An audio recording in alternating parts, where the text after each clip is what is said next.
La Slovaquie est devenue ce lundi le deuxième pays de l'Union européenne à administrer le vaccin russe Sputnik V. Avant elle, la Hongrie a déjà commencé à administrer ce vaccin mis au point et commercialisé par la Russie. Un produit dont l'utilisation n'a pas été approuvée par l'Agence européenne des médicaments. Les autorités slovaques ont indiqué que seules les personnes entre 18 et 60 ans pourront recevoir ce vaccin russe. Dans la capitale Bratislava, quelques dizaines de personnes se sont présentées ce lundi pour le premier jour. Ce n'est pas encore la grande affluence, mais le bouche à oreille semble fonctionner. J'habite ici à Bratislava, dit cette femme, et j'ai beaucoup d'amis en Serbie qui ont été vaccinés avec Sputnik V, et ils vont tous très bien. Donc moi je suis volontaire pour recevoir ce vaccin russe. Sputnik V est disponible dans un premier temps uniquement dans la région de Bratislava. Son utilisation sera ensuite étendue dans tout le pays.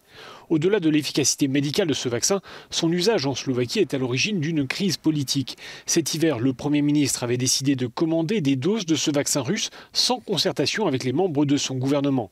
Cette affaire a entraîné sa démission. Notre volonté, rappelle la vice-première ministre, c'était que nos concitoyens ne soient vaccinés qu'avec des vaccins ayant reçu le feu vert de l'Agence européenne des médicaments. Pour nous, c'est important, notamment dans une perspective de déplacement. De nombreux pays ne reconnaissent pas l'efficacité de Sputnik V. Cela peut donc poser des problèmes à ceux qui veulent voyager.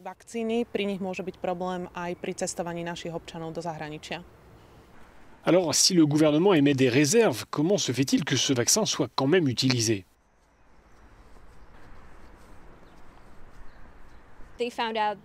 Eh bien, d'abord, on s'est aperçu que la moitié des doses qui ont été livrées expirent là, en juin. Il faut donc utiliser ces doses. La deuxième raison à l'utilisation de ce vaccin, c'est que les personnes âgées, notamment, réclament le vaccin Sputnik V.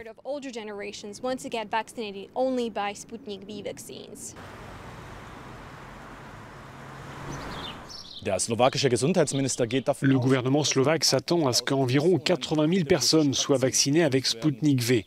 Reste à savoir si les candidats à la vaccination s'inscriront suffisamment rapidement dans les prochains jours avant la date d'expiration des lots de ce vaccin. Johannes Blechberger, Euronews, Bratislava.